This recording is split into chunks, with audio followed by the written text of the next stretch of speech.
Camilla's life existed in the mathematics of survival. 3 jobs, $67,000 in student loans from a degree she never finished, $17 in her checking account until next Friday. The Aurelius paid her rent barely. The weekend catering gig covered utilities. The overnight diner shift funded everything else. Food, MetroCard, the medications her mother needed but Medicare wouldn't cover. She had learned to exist in spaces designed for people nothing like her, had perfected the art of being present without being seen, of serving wealth while drowning in debt. Young Lee had first appeared 4 weeks ago, and the restaurant had shifted around him like water parting for a shark. Managers straightened their ties. The head chef personally inspected his plate.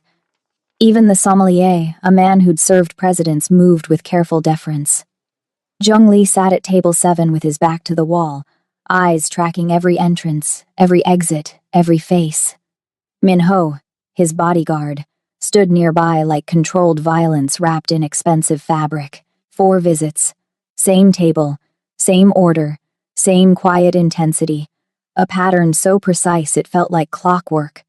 But tonight, as Camilla approached with his water, she noticed Minho's hand trembling imperceptibly as he checked his phone. The bodyguard's jaw was clenched too tight. His eyes darted toward the kitchen entrance once, twice, 3 times. And when Camilla set down Jung Lee's glass, she saw something that made her blood run cold. Minho's watch displayed a countdown timer. 11 minutes. 10. 9. Someone was coming for Young Lee tonight, and his bodyguard was counting down the seconds until he died. Camilla forced herself to move normally, refilling wine glasses at nearby tables while her heart hammered against her ribs. She watched Min Ho from the corner of her eye. The bodyguard checked his watch every 30 seconds, 8 minutes now, 7.5 his movements, mechanical, compulsive. When his phone buzzed, he answered in rapid Mandarin, not Korean. Camilla's Mandarin was limited to numbers and greetings from her time working in Chinatown, but she caught enough. Confirmed. East exit, 10 minutes. Minho's posture had gone rigid, his shoulders locked with the tension of a man balancing on a knife's edge.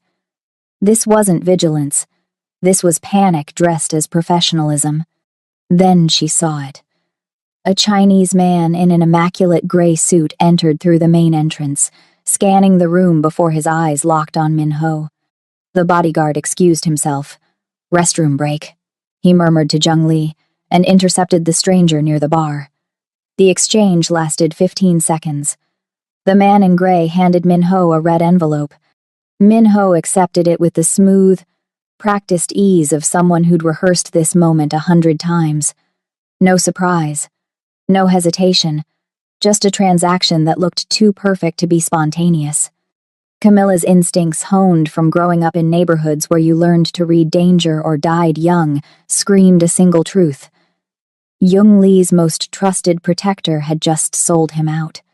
The countdown timer on Minho's watch now read 6 minutes, 42 seconds, and Jung Lee sat calmly finishing his whiskey, completely unaware he was already a dead man. Camilla's hands trembled as she gripped her order pad. Every survival instinct she possessed screamed the same command. Stay invisible, stay safe, stay alive. Men like Young Lee existed in a world that had destroyed people like her. Her brother Marcus had been collateral damage in someone else's gang war, 16 years old, caught in crossfire while walking home from basketball practice. No one with power had intervened. No one had cared. Why should she risk her life for a man who probably wouldn't remember her name tomorrow? But the countdown timer burned in her mind. 5 minutes now. Somewhere in this restaurant, maybe already inside, killers were moving into position, and Jung Lee sat there trusting the man who'd already sold his life for the price of his own debts. Camilla thought of Marcus bleeding out on a sidewalk while expensive cars drove past without stopping. She thought of her mother's face at the funeral, asking why no one had helped. She thought of every time she'd been invisible, powerless, voiceless in rooms full of people who mattered more than she ever would. Her hand moved almost of its own accord, scrawling words on her order pad. Your bodyguard gave you out. You are the payment. They're coming for you tonight. East kitchen exit is compromised. She tore the page free, folded it once, and approached table 7 with Jung Lee's bill. Her fingers barely functioned as she slid the note between the leather folder and the receipt. Jung Lee opened it. His eyes scanned the note. And for one terrible heartbeat, his gaze lifted and locked directly onto hers. Jung Lee's expression didn't change. Not a flicker of surprise, not a trace of fear. He simply folded the note with deliberate precision, signaled for his check, and stood with unhurried grace. I'll use the main entrance tonight, he announced, loud enough for Minho to hear. Minho's phone was already at his ear, speaking rapidly in Korean now. Target moving to front exit. Repeat, front exit. The bodyguard's face remained professionally blank, but Camilla saw the micro-expression of triumph flash across his features. The trap was working, but Jung Lee didn't move toward the front entrance.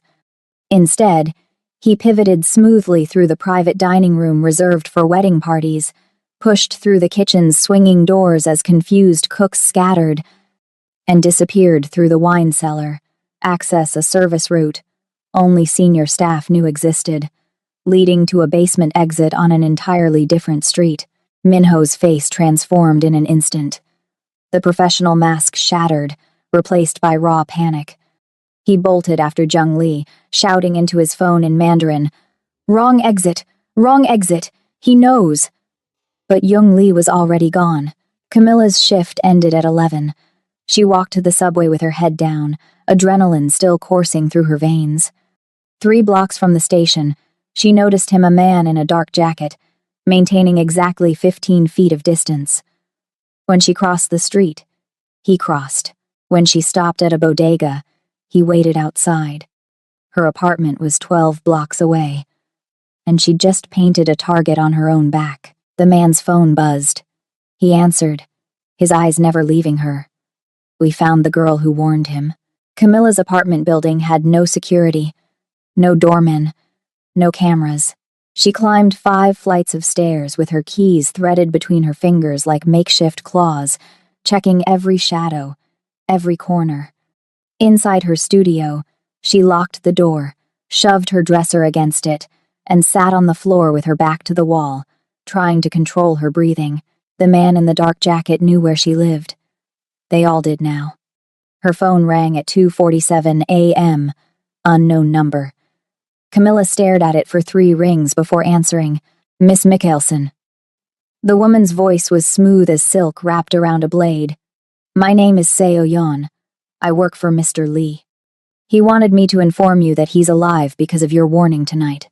Camilla's throat closed. "Are they our people coming for me? That depends entirely on the choice you make in the next 10 seconds. So-yeon's tone remained perfectly even. "You can run. We'll give you enough money to disappear, new city, new name, new life. Or you can stay and meet with Mr. Lee tomorrow evening. But understand this. The moment you saved his life, you became visible.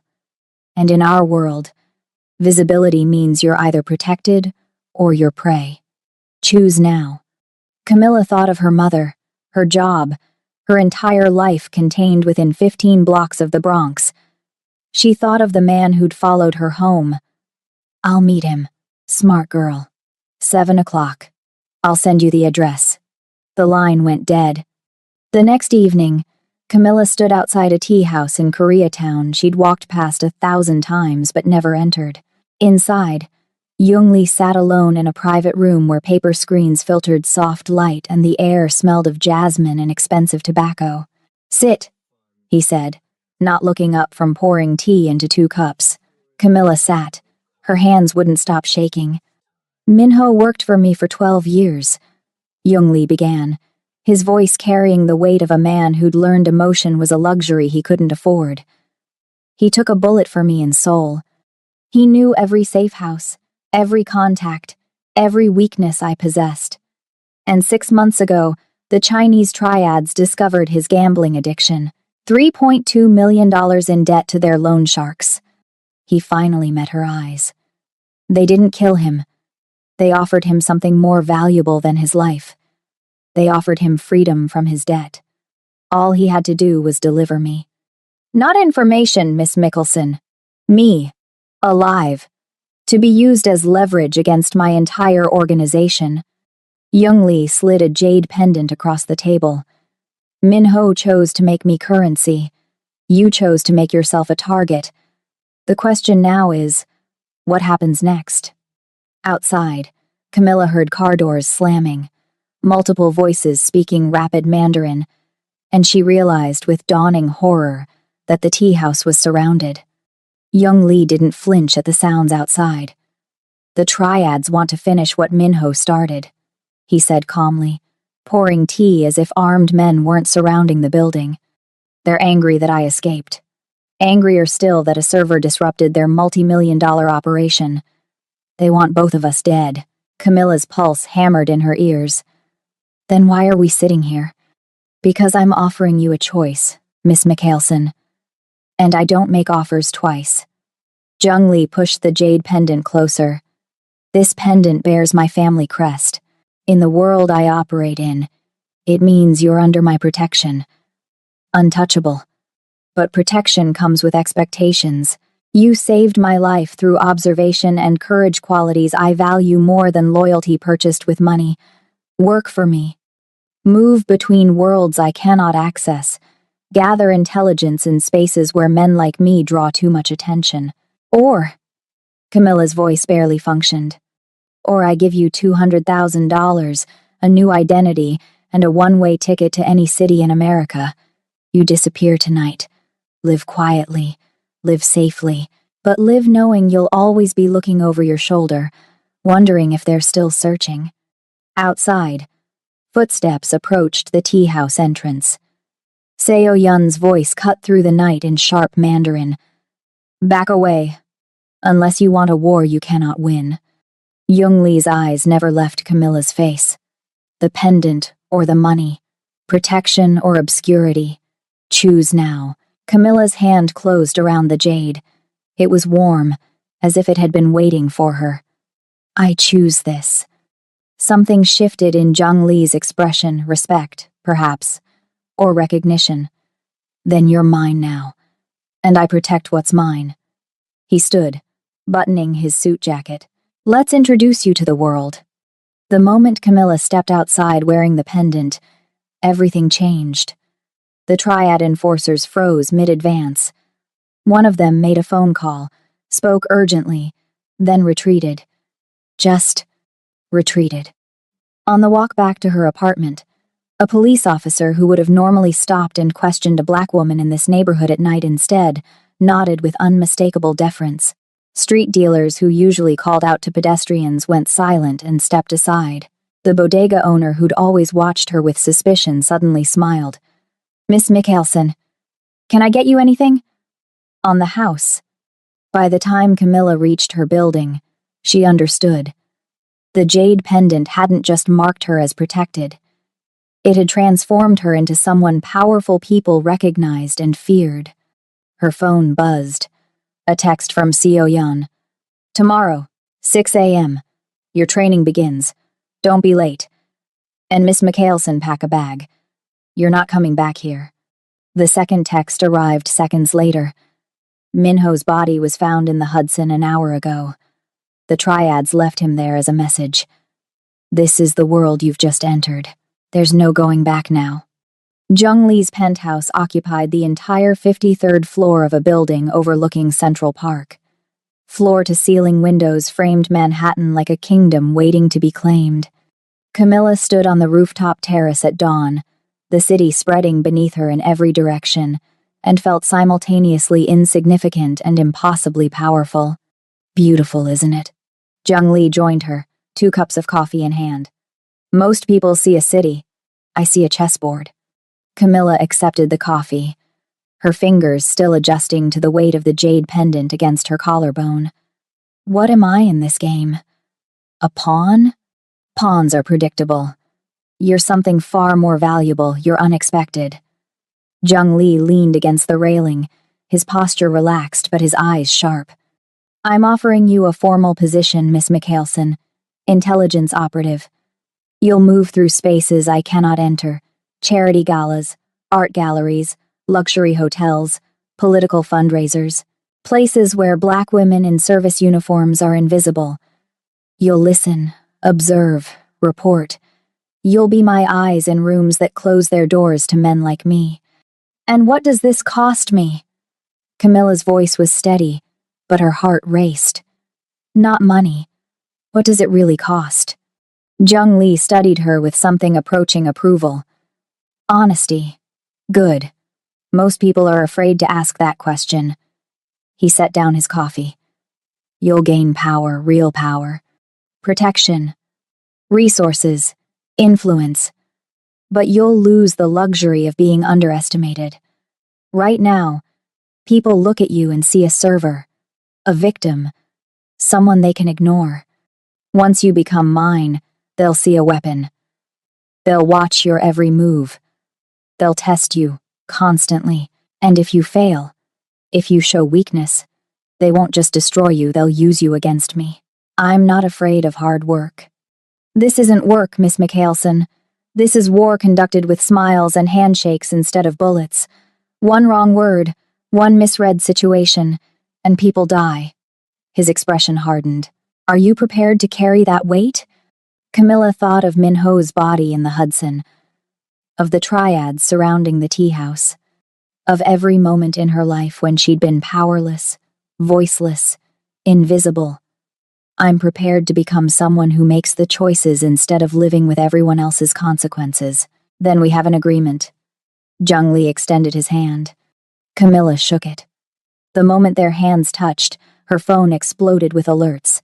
Text messages, missed calls, news notifications. She pulled it out, her blood turning to ice as she read the headline flashing across her screen.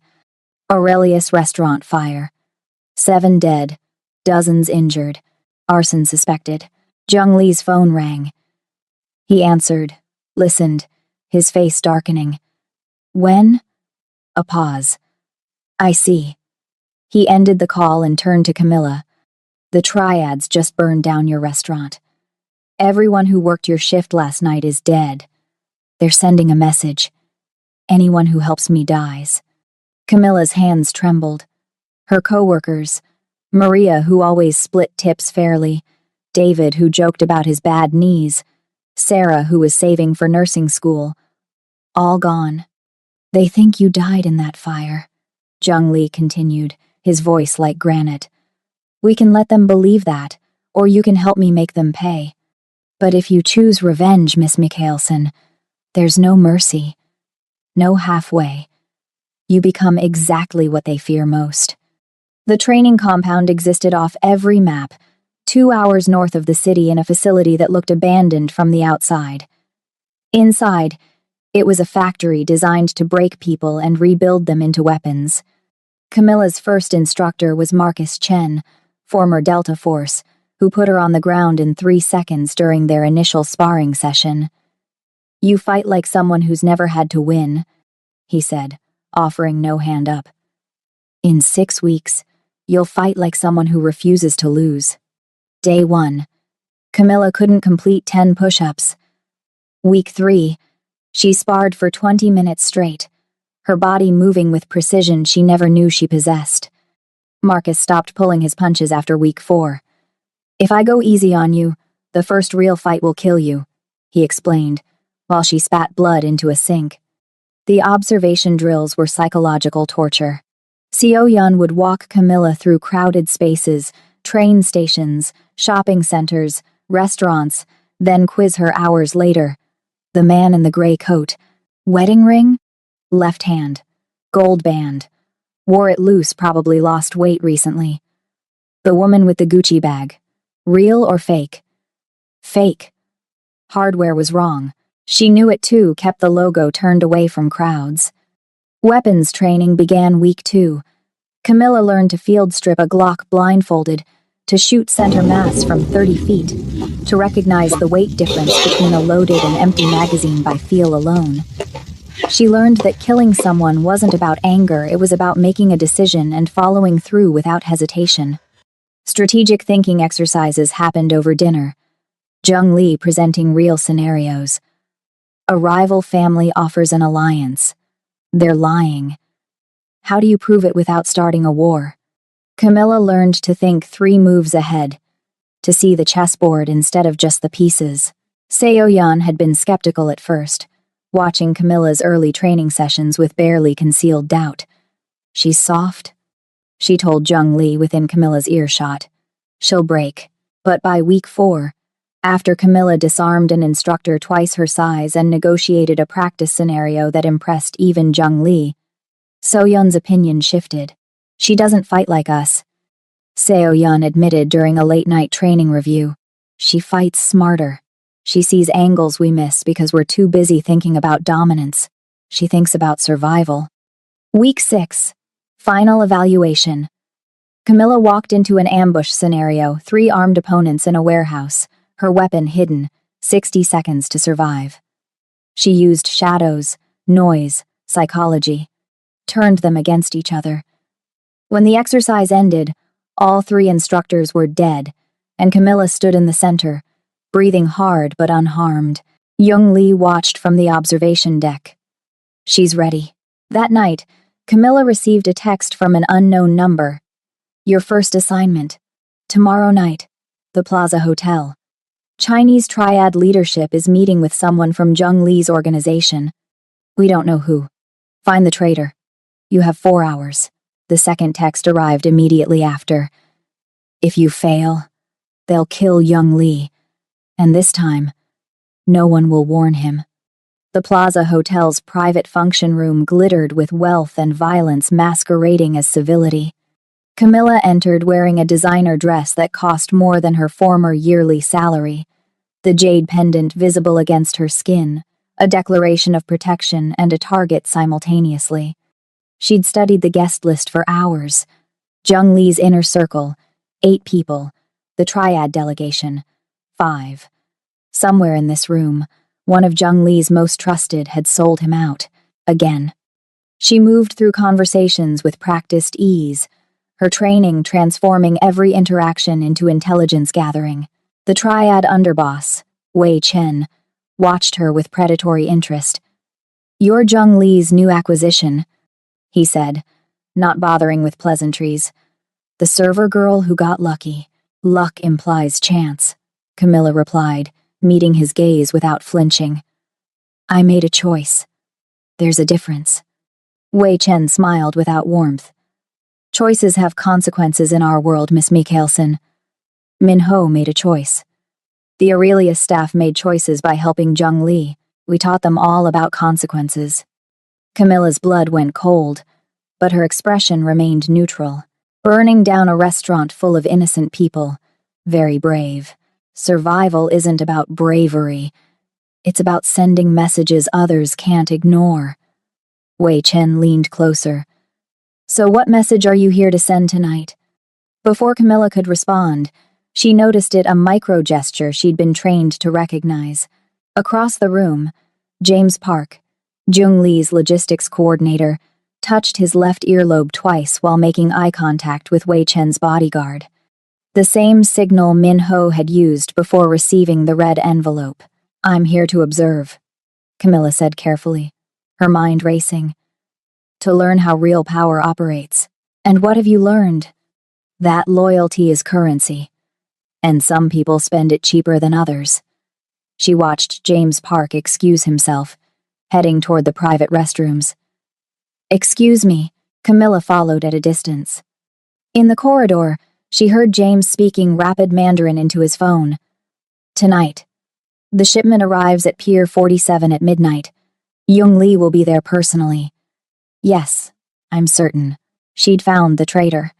But as Camilla turned to retreat, she walked directly into Wei Chen, who'd followed her from the party. His smile was arctic. Very clever, Miss Mikkelsen. You were supposed to discover James tonight. We made sure you would. Her training kicked in, calculating exits, weapons, odds of survival. James is disposable, Wei Chen continued. We have someone much closer to Jung Lee. Someone he'd never suspect. And you just triggered the real trap by following the obvious bait. He checked his watch. Jung Lee is walking into an ambush right now, thinking he's ahead of us. And you're here, unable to warn him. Camilla's phone vibrated. A text from Seo Yun. Jung Lee went to Pier 47 alone. Won't answer his phone. Something's wrong. Wei Chen's smile widened.